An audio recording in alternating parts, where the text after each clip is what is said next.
لبیک یا حسین،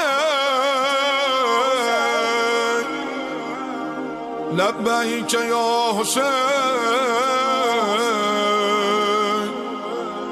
لبیک یا حسین، لبیک یا حسین، لبیک یا حسین، لبیک یا حسین۔ اعوذ باللہ من الشیطان الرجیم، بسم اللہ الرحمن الرحیم۔ الحمدللہ رب العالمین، والعاقبۃ للمؤمنین والنار للملحدین، والصلاة والسلام علی سیدنا و نبینا و حبیب الہنا و طبیب نفوسنا ابی القاسم المصطفیٰ محمد وعلی آلہ الاطیبین الاطہرین المنتجبین المطہرین المعصومین المظلومین الہداة المہدیین والہماة المستضعفین، لا سیما بغیت اللہ فی الارضین، ولعنت اللہ علی اعدائہم من الآن الی یوم الدین۔ اما بعد، فقد قال اللہ العزیز الحکیم، بسم اللہ الرحمن الرحیم۔ یا قوم ارأیتم ان کنت علی بینۃ من ربی ورزقنی منہ رزقا حسنا وما اريد ان اخالفكم الى ما انهاكم عنه ان اريد الا الاصلاح ما استطعت وما توفیقی الا بالله علیہ توکلت والیہ انیب۔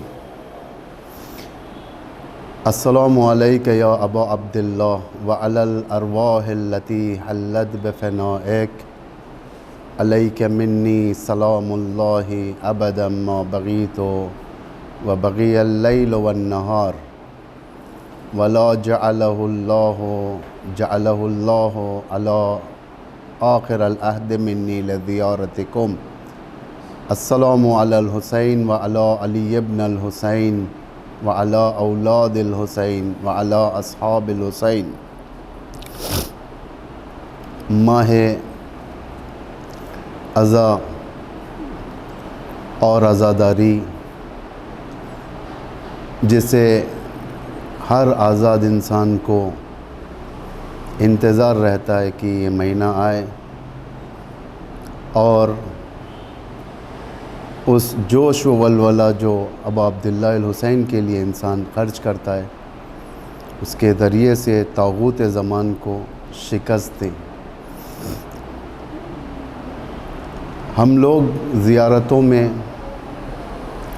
اور القابات ابا عبداللہ الحسین میں جو اس چیز پر زور دیتے ہیں کہ ابا عبداللہ الحسین غربت کی زندگی، تنہائی کی زندگی، معصومیت کی زندگی، صرف امام حسین غربت کی زندگی نہیں بلکہ آج مجالس بھی غربت کے ہو چکے ہیں، کہ ہم ہر سال آپ کے درمیان ہوا کرتے تھے، چند سالوں سے ایک دوسرے کا چہرہ دیکھتے تھے، لیکن دنیا نے ایک ایسا حادثہ انسانیت کے اوپر توڑا ہے جو مین میڈ وائرس کے ذریعے سے، جس میں لوگ ایک دوسرے سے نزدیک ہونے کے باوجود بھی دور ہو چکے ہیں۔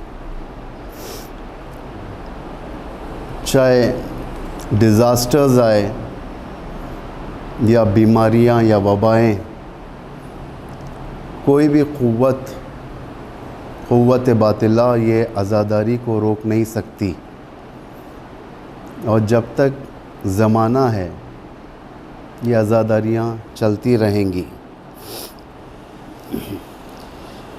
ہم استقبال کرتے ہیں ایام عزا کا اسی غربت کے مجالس کے ذریعے سے،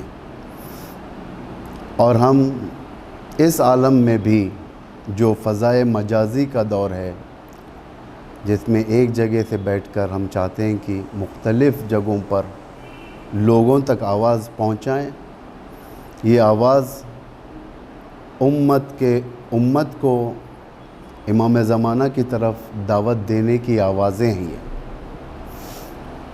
سارے منبر، مجالس، عزاداریاں، یہ جو پلیٹ فارم ہے، یہ ہر کوئی یہاں پر امام زمانہ کا ایک مبلغ ہے، ہر کوئی امام زمانہ کی طرف دعوت دیتا ہے، کیونکہ اب وہ زمانہ نہیں ہے کہ جس زمانے میں اب عبداللہ الحسین کی دعوت دینے کے لیے کوفے سے خطوط گئے تھے، لیکن جب امام کوفے کی طرف آئے تو یہ خطوط کے اندر سیاہی ویسے ہی تھی، لیکن منشا خطوط بدل چکا تھا۔ جو لوگ دعوت دے رہے تھے وہی لوگ مقابل میں بھی آ گئے تھے۔ تو یہ وہ دعوتیں نہیں ہیں، یہ دعوتیں دلوں کے اندر حرارت پیدا کرنے والی دعوتیں ہیں۔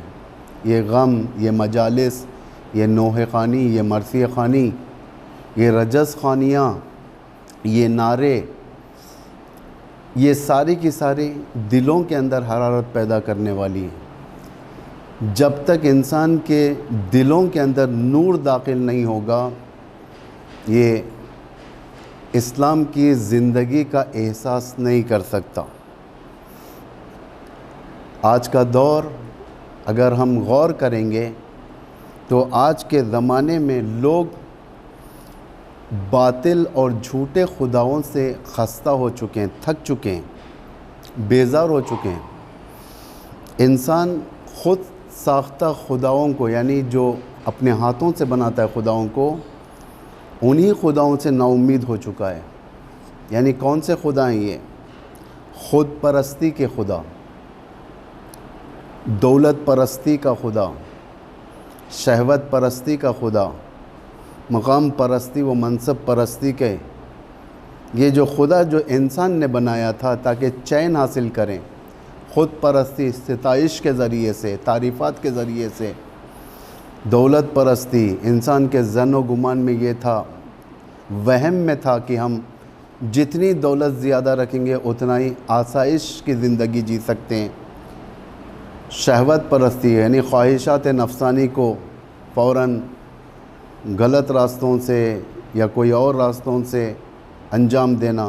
منصب پرستی، مقام پرستی، یعنی یہ وہ چیزیں جسے انسان اپنی سیکیورٹی سمجھتا تھا، یہ سمجھتا تھا کہ میں اسی کے ذریعے سے باقی ہوں، میں تخت کے ذریعے سے ہی باقی رہ سکتا ہوں، میں دولت کے ذریعے سے ہی باقی رہ سکتا ہوں، میرے پاس جتنا بینک بیلنس ہوگا اتنا ہی میرے پاس عزت اور سکون ہر چیز ہوگا، جتنا لگژوری گھر ہوگا میرا اتنا ہی سکون ہوگا۔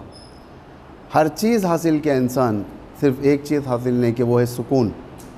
اطمینان قلب انسان کو حاصل نہیں ہوا، دولت ہے اور بے چین ہوگا، منصب آیا اور زیادہ بے چین ہو گیا، خواہشات ستانے لگے اور بے چین ہو گیا۔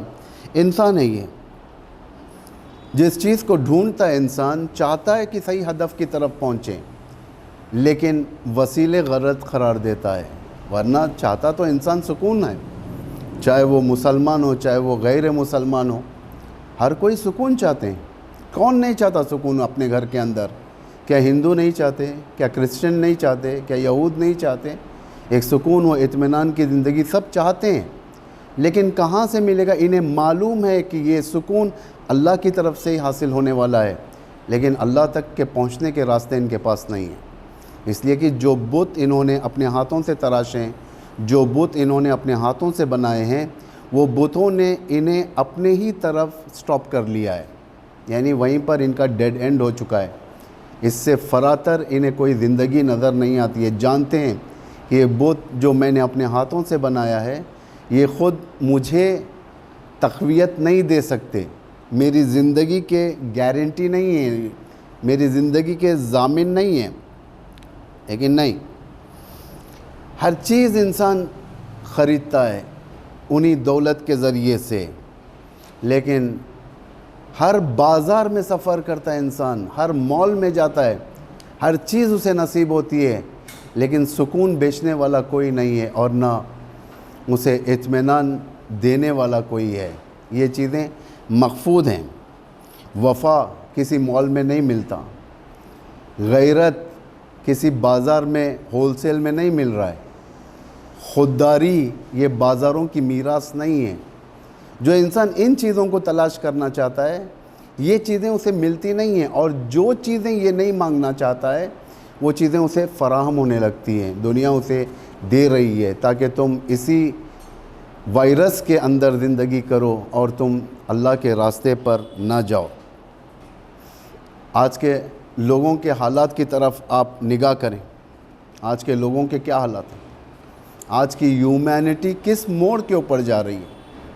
قرآن آواز دے رہا ہے، اَیْنَ تَذْهَبُونَ، تم کس موڑ پر جا رہے ہو، کس جگہ پر جا رہے ہو، آخر ایمان تمہارا کتنا درجہ ہے یہاں پر، کچھ انسان کو پتہ نہیں ہے۔ خستہ ایمانی، عقیدتی تشنگی اور اپنے دینی رہنمائیوں سے مایوسی، لیڈرز ان کی پیاس نہیں بجھا سکتے۔ آج دیکھیں دنیا کے جو خود ساختہ مولوی ہوں یا پجاری ہوں یا پادری ہوں، انہیں خدا کا راستہ نہیں بتا سکتے انہیں۔ آج تو دنیا کے اندر جتنی گرفتاریاں آئی ہیں انسان کے اوپر، لفظ انسان کے اوپر، یہ خدا سے دوری کا نتیجہ ہے۔ توجہ کریں آپ لوگ، یہ سوچنے کی باتیں ہیں۔ یہ انسان اپنے شکم کو غذا دیتا ہے لیکن روح کی بھوک اس کی نہیں مٹ پا رہی ہے، یعنی روح کے لحاظ سے ویک ہے انسان، اس کی بھوک نہیں مٹا سک رہا ہے، جو معنوی غذا چاہیے وہ نہیں دے سک رہا ہے۔ صرف ایک شیعہ مذہب کی بات نہیں ہو رہی یہاں پر، ایک کامن انسان کی بات ہو رہی ہے۔ ہر مذہب کے اندر معنویت ہے، ہر مذہب کے اندر مادیت ہے، ہر مذہب کے اندر عبادت ہے، ہر مذہب کے اندر ایک خدا ہے، ہر مذہب کے اندر خدا تک پہنچنے کے راستے ہیں، لیکن اس کے باوجود بھی یہ لوگ پیاسے ہیں، تشنگی ہے ان کے اندر۔ کس بنا پر یہ لوگ اس مرحلے پر پہنچے ہیں؟ فساد، ایک کرپشن کی بنا پر۔ امام حسین کے ایام ہیں یہ، ہم لوگ بیٹھے یہاں پر مجالس کرنے کے لیے، مجالس کا کرپشن کیا ہے یہ؟ کیا مجالس میں کرپشن نہیں ہے؟ کیا نماز میں کرپشن نہیں ہے؟ ہر جگہ پر کرپشن جب آ جاتا ہے تو دنیا درہم برہم ہو جاتی ہے۔ نماز میں اگر کرپشن آ جائے، نماز اللہ کے لیے نہ ہو، صرف اٹھ بیٹھک ہو، ایکسرسائز ہو، مجلس اگر اللہ کے لیے نہ ہو، فساد ہو جائے گا یہاں پر۔ کیونکہ اللہ کے لیے مطلب مجلس جو انعقاد کی جاتی ہے، مجلس صرف اور صرف ایمانی، وہ یوں کہا جائے کہ دینی اور ریلیجیس تقویت کے لیے نہیں ہے۔ مجالس کا مفہوم یہ ہے کہ انسان کے زندگی کے ہر اسپیکٹ پر نگاہ رکھیں، اس کے مشکلات کو دور کریں۔ آج انسان پیاسا ہے، آج انسان بھوکا ہے۔ ایک بھوکے کو مجلس میں مزہ نہیں لگتا، تبرک میں مزہ لگے گا لیکن خود مجلس میں مزہ نہیں لگتا۔ ایک بھوکا انسان، ایک فقیر انسان نماز صحیح سے نہیں پڑھ سکتا۔ ہماری مجلسیں کتنا اسے رونق دے سکتی ہیں، ہماری مجلسوں کے اندر کتنا روحانی طاقت ہے جس سے لوگوں کے مسائل کو حل کر سکتے ہیں۔ اگر ہم ان مجلسوں کو اگر فارملٹی کے لحاظ سے کریں گے، یہ کہتے ہوئے کہ چاند دیکھ کر مجلسیں شروع کرنا ہے، چاند دیکھ کر ختم کر دینا ہے، چاند دیکھ کر کالے کپڑے پہننا، چاند دیکھ کر کالے کپڑے اتار دینا ہے، اگر یہ فارملٹی کے لحاظ سے ہم ان مجلسوں کو انجام دیں گے، دوسرے مذہبوں کے پاس بھی یہ یوں کہا جائے کہ اینیورسریز پائے جاتے ہیں۔ یہ اینیورسریز دوسرے مذہبوں کے پاس بھی پائے جاتے ہیں، صرف ایک یوں کہا جائے کہ ایک خاص میراث نہیں ہے، عموم ہو جائے گا یہ۔ لیکن مجلسوں کے اندر روح ہے۔ آج جو انقلابی فکر پائی جاتی ہے، دینی انقلابی فکر لوگوں کے اندر پل رہی ہے، جذبہ قربانی اگر آج انسان کے اندر ہے، آج ایک انسان کے اندر اتنی طاقت ہے کہ وہ ظلم کے مقابل میں ٹھہر سکیں۔ آپ ساری دنیا میں دیکھ لیں کس مذہب کے اندر یہ قوت پائی جاتی ہے کہ وہ ظالم کے خلاف اٹھیں، کسی مذہب کے اندر نہیں ہے. کس کے اندر پائی جاتی ہے؟ انسانیت کے اندر پائی جاتی ہے. وہ انسانیت جو کربلا کو فالو کر رہی ہے. وہ لوگ جو کربلا کو انفالو کرتے ہیں ان کے لیے کوئی حرج نہیں ہے. مسجد ہو یا گریجا گھر ہو یا ٹیمپل ہو یا بدھسٹ کا کوئی معبد ہو، ان کے لیے فرق نہیں ہے. جو کربلا فالو کرتے ہیں انہیں اہمیت ہے، ظلم کے خلاف اٹھنے کی اہمیت ہے، انسانیت کی اہمیت ہے. ورنہ انفالو کرنے والوں کو پتہ بھی نہیں ہے. بہت سارے دنیا کے اندر ایسے لوگ زندگی کر رہے ہیں جسے کربلا کا مفہوم معلوم نہیں ہے. بہت سارے لوگ دنیا کے کونے کونے میں زندگی کر رہے ہیں جسے امام حسین سے آشنائی نہیں ہے، نہیں جانتے امام حسین کون ہے، لیکن زندگی کر رہے ہیں لوگ. لیکن بعض لوگ ایسے ہیں جو جانتے ہیں امام حسین کون ہے، ہدف بھی جانتے ہیں امام حسین کا، لیکن وہ شیعہ سے نہیں ہے، کرسچن ہے. بہت سارے لوگ جو کرسچینٹی کے اندر ہیں جو امام حسین کے بارے میں بہت کچھ بیان کرتے ہیں، اوپینین دیتے ہیں، ظاہر کرتے ہیں اپنا نظریہ امام حسین کے بارے میں. کیوں؟ اس لیے کہ امام حسین نے جو نہضت ڈالی ہے، جو موومنٹ چلا ہے امام حسین نے، اینٹی فساد، اینٹی کرپشن. آپ صرف یہ مت سمجھے کہ کرپشن صرف فائنینشیل باڈیز کے اندر کرپشن ہے، گیہوں کے اندر کرپشن ہے، چاول کے اندر کرپشن ہے، یا اس طریقے کی جو سافٹ چیزیں جو انسان کے پیٹ بھرنے والی کرپشنز ہوتے ہیں. صرف ایک محدود معنی کے اوپر نہ جائیں. کرپشن ایک وسیع معنی ہے. روح کے اندر کرپشن، انسان کے فکروں کے اندر کرپشن، آنکھوں کے اندر کرپشن، یعنی ہر عضو کے اندر کرپشن آ جانا، ہر پارٹ کے اندر کرپشن آ جانا، یہ انسان کے لیے بہت خطرے کی گھنٹی ہے. امام حسین ایک نہضت چلاتے ہیں اینٹی کرپشن کی، یعنی فساد کے مخالفت میں اٹھتے ہیں امام حسین. خود بیانات سے جو آگے کی تقریروں میں ہم آپ کے سامنے بیان کریں گے، عرائض پیش کریں گے، اس میں یہ سب باتیں آئیں گی کہ اہداف کیا تھے امام حسین کے، کتنا امام حسین کا سیریس تھا. کیسے اندازہ لگائیں امام حسین جو قیام کرتے ہیں اتنا سیریس ہدف ہے. آج کے حالات کیا ہیں؟ زندگی بے امان ہے، انسان کی سیکیورٹی نہیں ہے، ایمان کی سیکیورٹی نہیں ہے، انسان کے حالات کی سیکیورٹی نہیں ہے، بے امان نہیں ہے انسان کے پاس. شدت امتحان جس کے اندر مختلف کیٹیگری کے لوگ امتحان میں پڑ چکے ہیں. امتحان کتنا دیں گے؟ ہر ایک کا امتحان ایک انداز کے حد تک ہوتا ہے. کیسے معلوم ہو کہ امتحان ختم ہو اور کب ختم ہو؟ ابھی وہ انسان کے اندر صلاحیت پائی جاتی ہے امتحان دینے کی. انسان کے اندر ہے صلاحیت. 6ویں امام کا ایک واقعہ میں آپ کے سامنے بیان کرتا ہوں. امام کے پاس ایک شخص آیا، 6ویں امام کے پاس ایک شخص آیا، آ کر کہنے لگا یا ابن رسول اللہ، میں بہت پریشان ہوں، میں کیا کروں؟ امام نے فرمایا صبر کر، استقامت کر، یہ پریشانی حل ہو جائے گی. پھر اس کے بعد آیا، چند دن بعد آیا، آ کر کہنے لگا کہ یا ابن رسول اللہ، پریشانی کچھ زیادہ ہو رہی ہے. امام فرماتے ہیں کہ صبر کر، ابھی تیرے اندر طاقت ہے پریشانیوں کو جھیلنے کی، ابھی استقامت دکھا پریشانیوں کے سامنے، سٹرگل کر تھوڑا. ایسے چند دن بار ہوا. ایک مرتبہ آیا، اس کی آنکھوں میں آنسو تھے اور امام کے سامنے بیٹھ گیا عاجز طریقے سے. امام اس کے بولنے سے پہلے ہی امام فرماتے ہیں کہ جا، تیرا بچہ سالم ہے، صحیح و سلامت ہے، کچھ نہیں ہونے والا. یعنی یہاں پر امتحان ختم ہو گیا اس کا. جب تک اس کے اندر صلاحیت تھی امتحان کی، وہ امام اسے ہمت دے رہے تھے، سٹرگل کر، ثابت قدم رہنا، بتا اپنے آپ کو، ہمت مت ہار. یہ جیسے ہی اس کی ہمت ٹوٹ گئی، یعنی امتحان کا اب سٹیج اس کے لیے نہیں ہے، بچے کا امتحان آ گیا تھا، اس کے لیے نہیں تھا وہ. امام نے فرمایا کہ تیرا امتحان ختم ہو گیا. بچہ کوئی مصیبت میں تھا شاید. امام نے فرمایا تیرا امتحان ختم ہو گیا. یعنی سٹرگل. آج انسان امان میں نہیں ہے، ایمان کے لحاظ سے، جان و مال کے لحاظ سے، آبرو کے لحاظ سے. اس کی روزی خطرے میں، ہر قسم کی روزی، عزت روزی ہے خطرے میں. عزت، انسان کی کب عزت کس موڑ لے لیں انسان کو معلوم نہیں ہے. آج کا دور وہ دور ہے. پہلے ایک 20 سال بعد، ایک 30 سال بعد ایک زندگی کا ایک جنکشن آتا تھا جس میں سے زندگی کا نیا موڑ شروع ہوتا تھا، لیکن آج نہیں ہے۔ صبح میں انسان ایک ہوتا ہے، دوپہر میں ایک ہو جاتا ہے، پھر رات میں ایک ہو جاتا ہے، اس کا کوئی موڑ نہیں ہے۔ خود انسان سے امان میں نہیں ہے، خود انسانیت آپس کے لیے امان نہیں ہے۔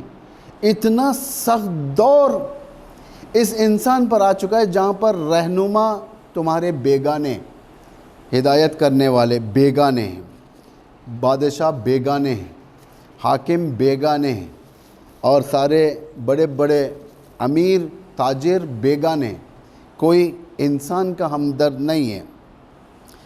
اور اس وقت جب کہ ساری دنیا ایک ایسے موڑ پر ہے جو فساد کل کی موڑ ہے یہاں پر، اور انسان کے پاس ہدف نہیں ہے۔ اب ایک گول ہوتا ہے انسان کا کہ مجھے یہ ہدف کو طے کرنا ہے، مجھے یہ ہدف انجام دینا ہے، وہ ہدف نہیں ہے۔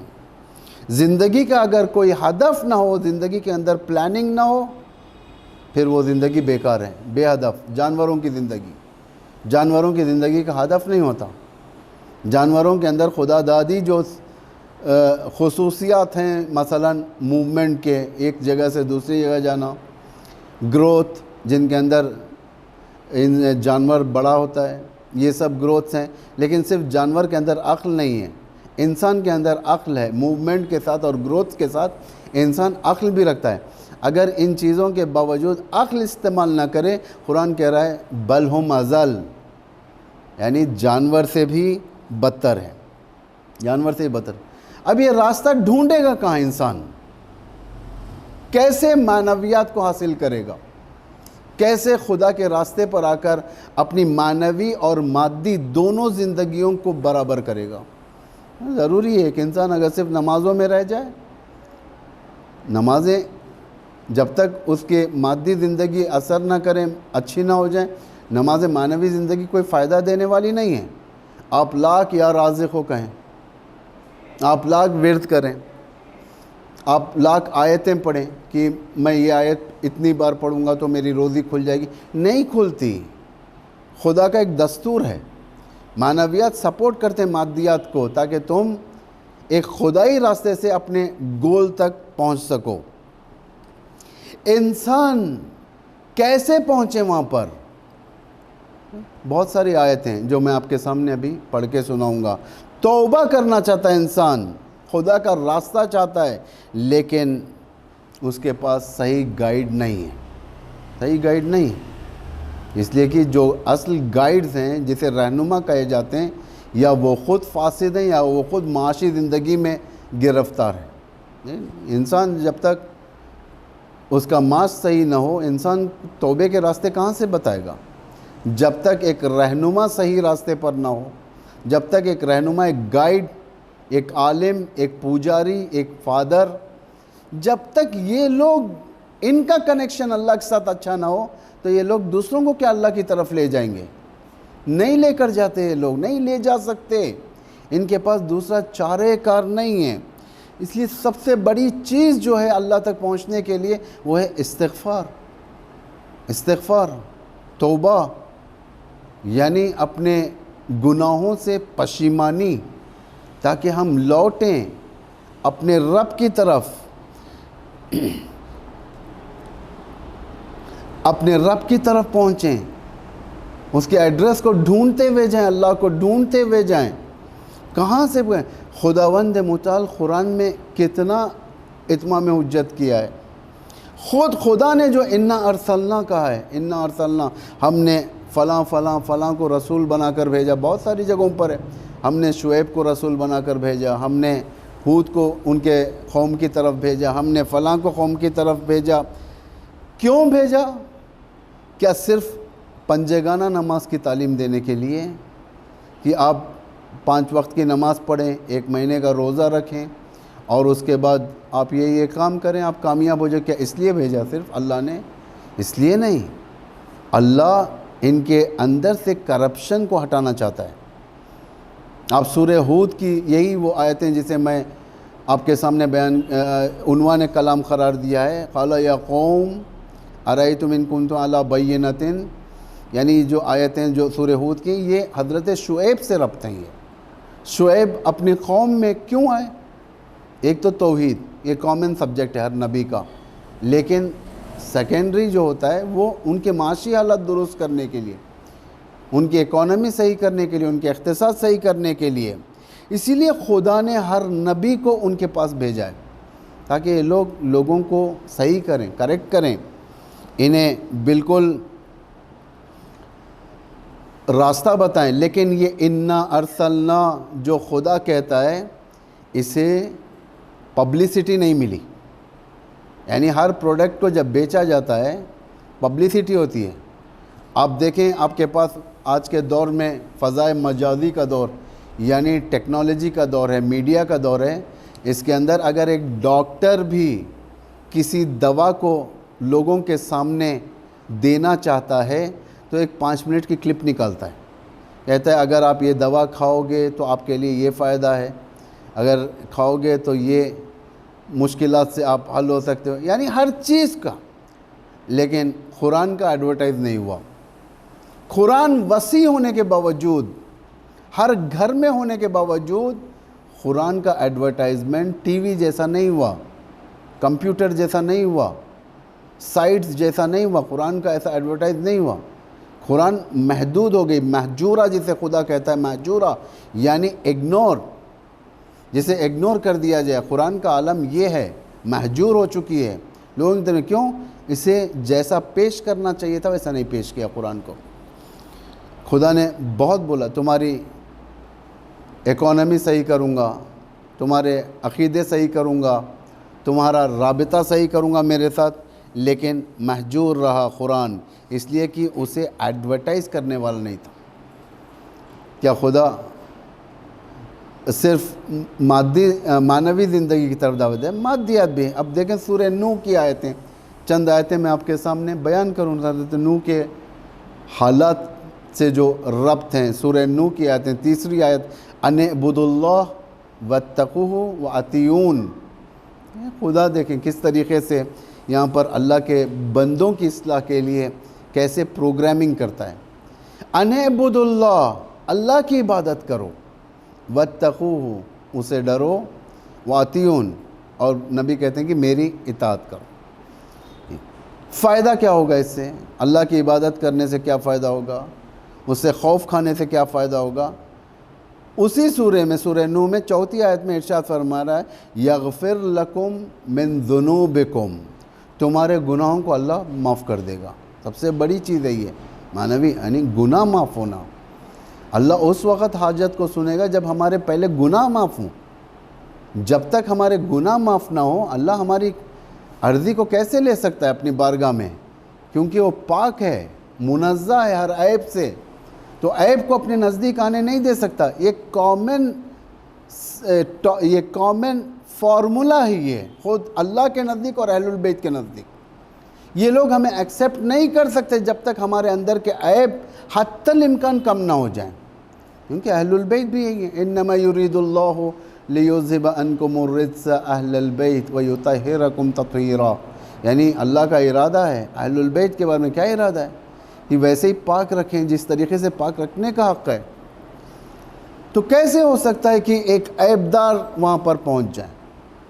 عیبدار وہاں پر پہنچ جائیں۔ عیب سے مراد جسمانی عیوب نہیں ہے، عیب سے مراد عقیدتی عیوب، جس کے اندر عیب عقیدتی عیوب جس کے اندر پائے جاتے ہیں، معنوی عیوب جس کے اندر پائے جاتے ہیں، اسے اللہ ایکسیپٹ کیسے کرے گا؟ اللہ اس کے حالات کیسے سدھارے گا؟ اس لیے سب سے پہلی چیز اللہ کے نزدیک ہے اس سے ڈرو اور معافی مانگو، پیغمبر کی اطاعت کرو۔ یغفر لکم، یقیناً اللہ معاف کرے گا، من ذنوبکم، یہ تمہارے گناہوں کو اللہ معاف کرے گا، ویخرجکم الی اجل مسمی، تمہیں ایک مقرر وقت تک، جو سب سے بڑی چیز ہے حیات، طولانی حیات۔ انسان چاہتا ہے کہ ایک لمبی حیات زندگی کریں۔ آپ دعاؤں میں بھی پڑھتے ہیں اللہم انی اسألک طولا فی العمر، ایک لمبی دعا ہے یہ، زیادہ لمبی بھی نہیں ہے۔ اللہم انی اسألک زیادۃ فی العلم وصحۃ فی الجسم وبرکۃ فی الرزق وطولا فی العمر۔ خداوندہ میں تجھ سے مانگتا ہوں، کیا مانگتا ہوں؟ علم کی زیادتی مانگتا ہوں، صحت مانگتا ہوں، اور طول عمر مانگتا ہوں، طول عمر۔ اللہ یہاں پر ارشاد فرما رہا ہے کہ وَيُخْرِجُكُمْ إِلَىٰ أَجَلٍ مُّسَمًّى، تمہیں ایک مقرر وقت تک، مقرر وقت اللہ کا طولانی بھی ہوتا ہے، جتنا انسان اپنے آپ کو گناہوں سے دور رکھے گا اتنا اس کی زندگی لمبی ہوگی۔ یہ تو یوں کہا جائے کہ ایک معمولی سی بات ہے، سمجھنے والی بات ہے یہ۔ اگر انسان اپنے بیماریوں سے اپنے آپ کی حفاظت کریں، اپنی حفاظت کریں بیماریوں سے، اس کی عمر لمبی ہوتی ہے۔ جو انسان احتیاط نہیں کرتا، بیماریوں سے اپنی حفاظت نہیں کرتا، ویسے انسان جو معصیت بدنی کے لحاظ سے اپنے آپ کو کمزور کر لیتا ہے وہ موت کے نزدیک ہو جاتا ہے۔ اس کے بعد 10ویں آیت میں ارشاد ہو رہا ہے فَقُلْتُ اسْتَغْفِرُوا رَبَّكُمْ، اور کہا اپنے رب سے استغفار کرو، اِنَّهُ كَانَ غَفَّارًا۔ پہلی نعمت، پروردگار غفار ہے، یعنی سب سے زیادہ معاف کرنے والا، بہترین معاف کرنے والا۔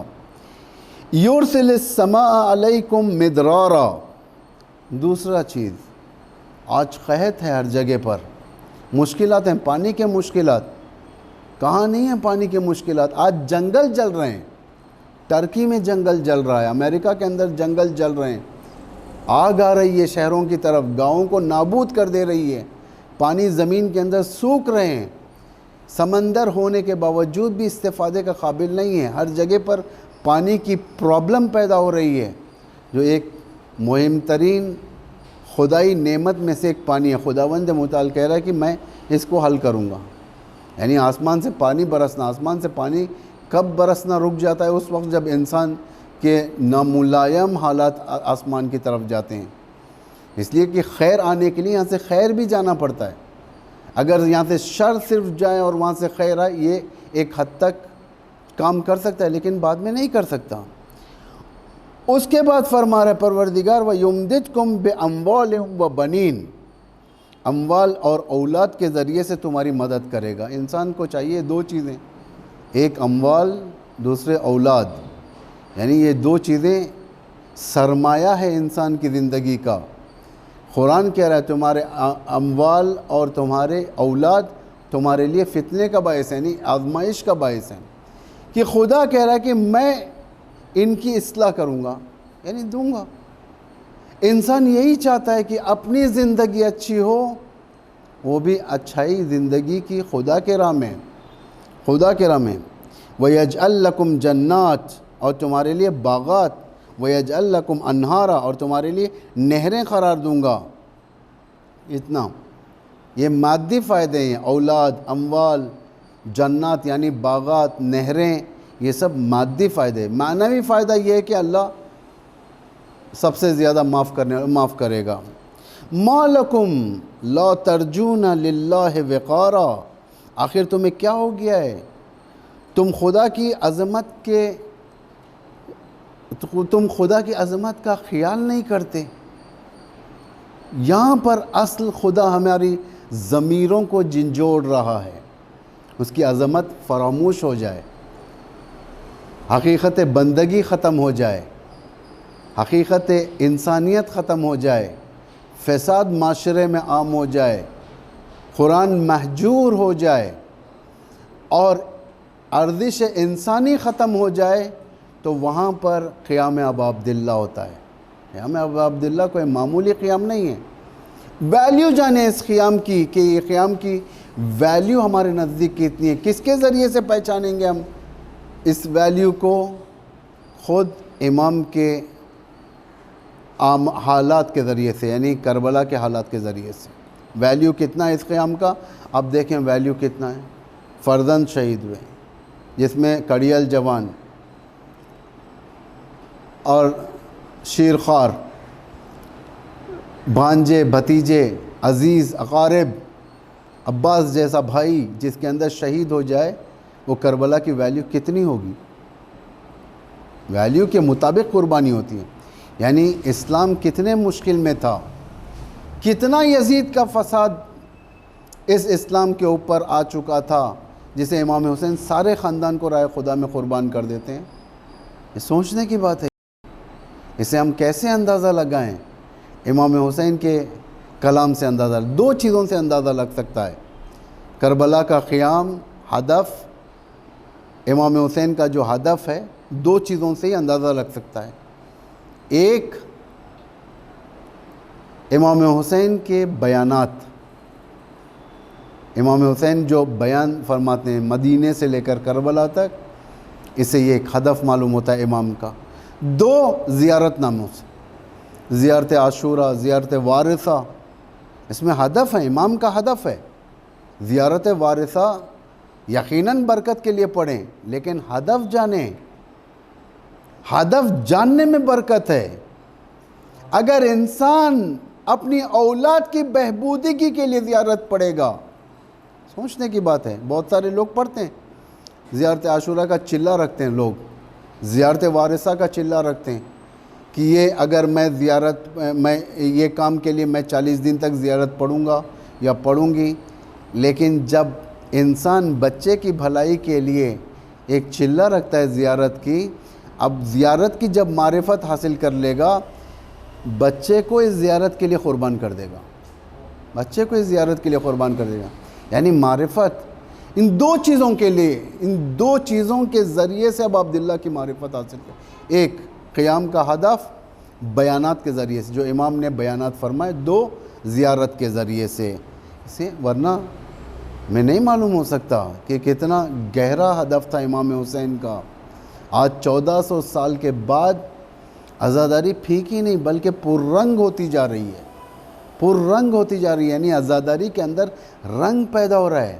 چند سال پہلے تک لوگ جو عزاداری کرتے تھے وہ عزاداری ایک فارمیلٹی تھی، میں یہ نہیں کہتا کہ باطل عزاداری تھی عزاداری، لیکن ایک فارمیلٹی تھی، انجام دینا ہے، مجالس انجام دینا ہے، یہ باپ دادا کی قائم کردہ مجالس ہیں، ہمیں اس کو بحال رکھنا ہے، بچوں تک پہنچانا ہے، یہ فارمیلٹیز تھی، لیکن ہدف اس میں کہیں نہ کہیں کمی تھی، ہدف کی کمی تھی۔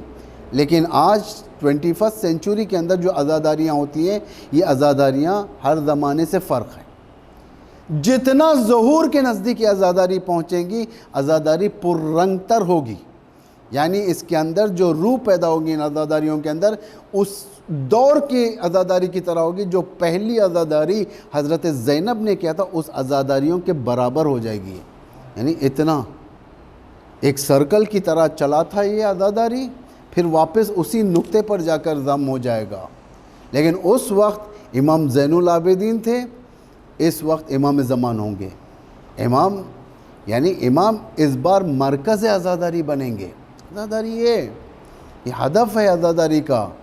آج اس دور میں انسان کو معلوم ہو چکا ہے دشمن کو کیسے کمبیٹ کیا جائے، معلوم ہو چکا ہے ٹیرورزم کو کیسے کمبیٹ کیا جائے، معلوم ہو چکا ہے۔ آج یمن کے اندر نیرو کہاں سے آئی؟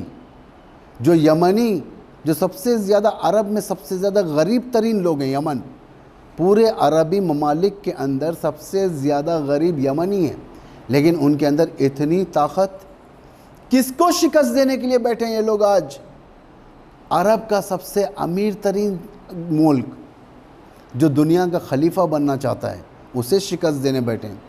آج فلسطین، غزہ جو بہت چھوٹا سا ہے، جو بہت چھوٹا سا ہے، آج اسرائیل اتنے بڑے پاور کو، سو کالڈ پاور اسرائیل، جو اتنا بڑا پاور اپنے آپ کو بتاتا ہے، اس کو رمضان کے عالم میں، روزے کے عالم میں کس طریقے سے شکست دیا۔ یہ نیرو کہاں سے آئی ہے؟ آج حزب اللہ سے، اسرائیل آج حزب اللہ سے جنگ کرنے کے لیے گھبراتا ہے، کیوں؟ یہ طاقت کہاں سے آئی؟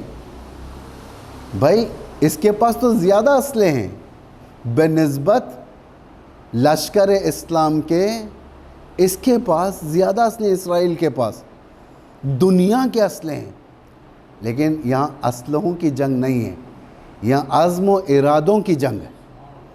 جو انسان کے عزم و ارادے مضبوط ہوں گے وہ یہ جنگ جیتے گا 21 سینچری میں۔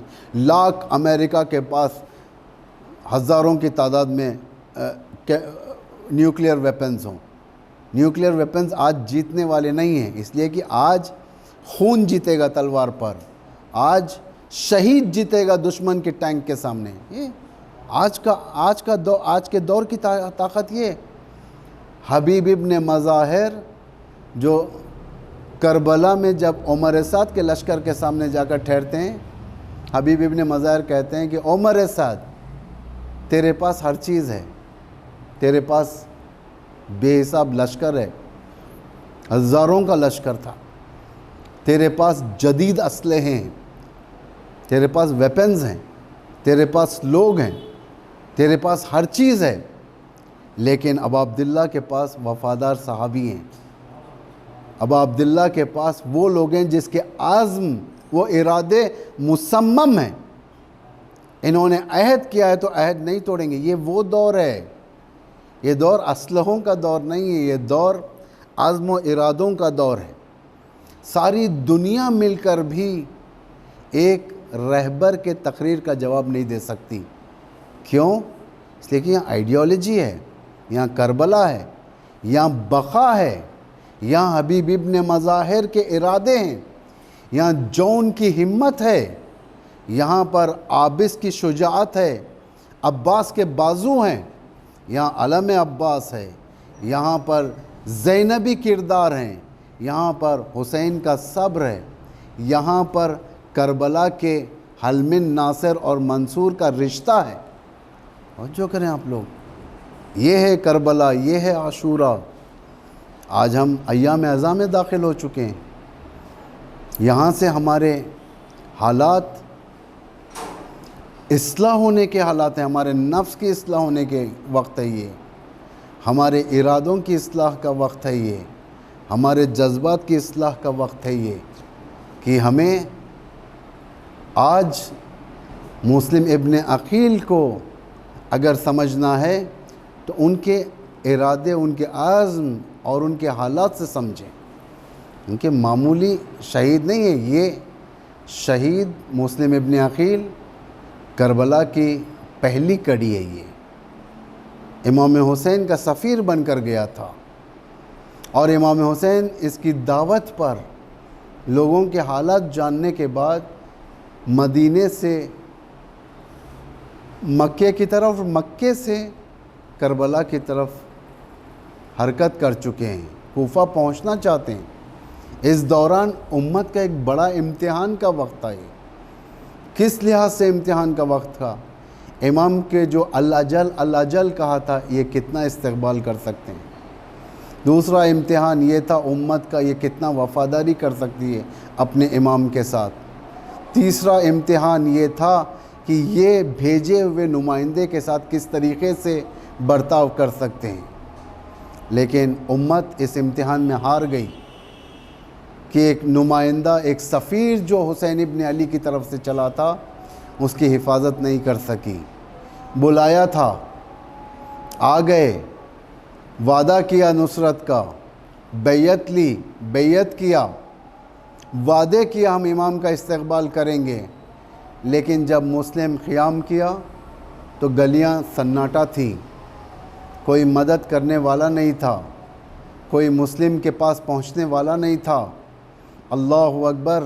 اس غربت میں مسلم کی شہادت ہوئی۔